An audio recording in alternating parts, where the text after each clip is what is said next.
All right. We are back here at Song of the Day, coming to you from the Rock Cave. I'm your host, Mark Pierce. It's Friday. You know what that means. You can tell by the jacket. It is, say it with me, Octane Friday. And that's when we kick it up a notch. Metal in your face. I'm excited for today. A band we have not covered. How is that possible? But yes, another band we have not covered to this week. That's exciting. When it comes to metal, there's a whole host of artists that I cover that feel probably a little bit like Wanderlust Wednesday, but there's some great stuff out there, and I'm excited for today. We got the jacket back. We got the 3/4 baseball sleeve. Remember those? Remember these 3/4 sleeves? Pretty sweet, huh? Thank you, Rat, for that. Rat and roll. Stephen Piercy, I know you're out there, still touring, putting out that music. Good stuff. So what are we talking about today? Well, I hear this on Hair Nation satellite radio. Thank goodness for Hair Nation. Over the years, introducing me to a lot of music too from the '80s that I had not heard before. But I've been aware of this band since the mid '80s. We're talking about the band Y&T. You guys remember Y&T? You might know some of their songs, but maybe you don't know it's Y&T. There is a plethora of metal, '80s metal out there that sometimes you just can't know. You can't remember who the artist is, right? But Y&T's story, man, just on the edge of glory their whole career, pretty much. They're first called Yesterday and Today, formed in 1972 in Oakland, California. They didn't have a name for a band. They were a covers band. And one of the guys said, I'm going to name our band whatever's on my record player right now. And it was the Beatles, Yesterday and Today. How about that? How metal is that, right? But really hard rock. You listen to it now, it's hard rock. But you think about it, 1981, 82, 83, 84, this was metal. This stuff was metal at that point. But they've sold 4 million records, and that's pretty cool. All right, so basically, like I said, they started off as a cover band, and they didn't have any mainstream success really early, but somehow they managed to just weave their way in and open up for all kinds of bands. They're opening for Journey early on, Queen, Night at the Opera tour, and then London Records, who they were on, ditched all rock artists, and then somehow they still managed to be opening up. They're always opening up for people. Wild Cherry, Kiss, AC/DC. I mean, they were probably towards the bottom of the list, but they were there. They were playing with these awesome bands, putting out records. They got signed after that to A&M Records, who saw them, one of the execs saw them playing. So in 1981, they put out a couple records, Earthshaker in 81, Black Tiger in 82. A lot of those songs they ended up playing live throughout their career, but no mainstream attention. But there they are, still an opening act for metal. 83, they start playing bigger venues. They're just always added by all these bands. They have no popularity.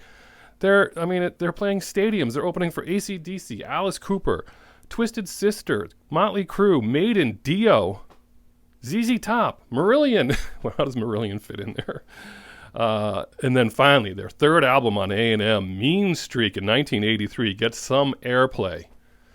We're going to loop back around on that one, but that's they get some airplay. But then 84 in Rock We Trust, that's when that finally charted, went to number 46. Their first radio hit, Don't Stop Running. 500,000 copies of this record sold. Decent, right?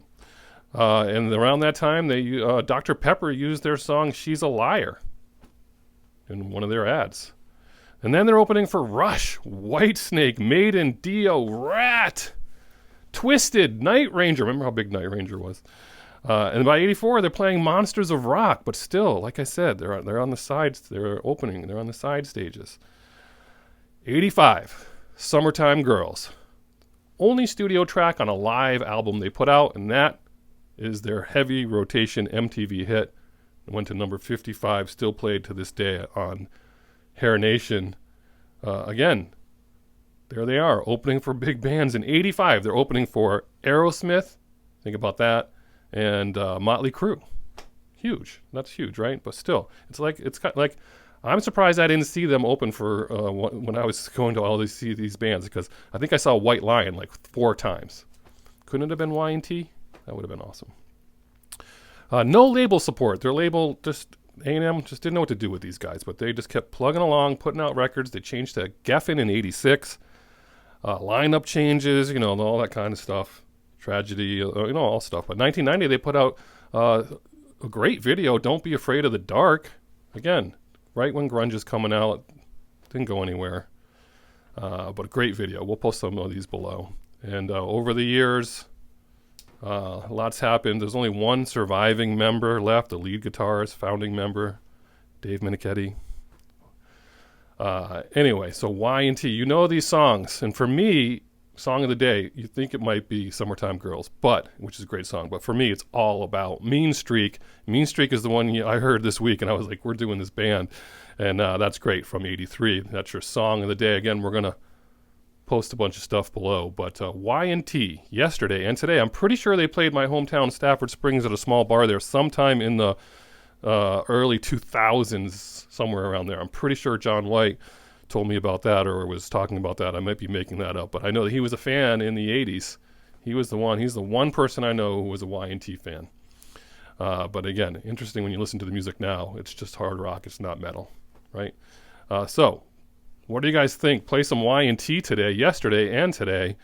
They used to chant, the crowd would chant Y&T, Y&T at the end of their shows. That's when they were like, finally, we got to switch to Y&T, or when they signed over to A&M. All right, Mean Streak, song of the day. Play yourself some metal today, whatever you're doing. I hope it involves music. We'll see you around sometime this weekend. I don't know what my posting schedule is, but we'll have some more stuff coming your way. Have a good one, and as usual, I'll catch you on the flip side.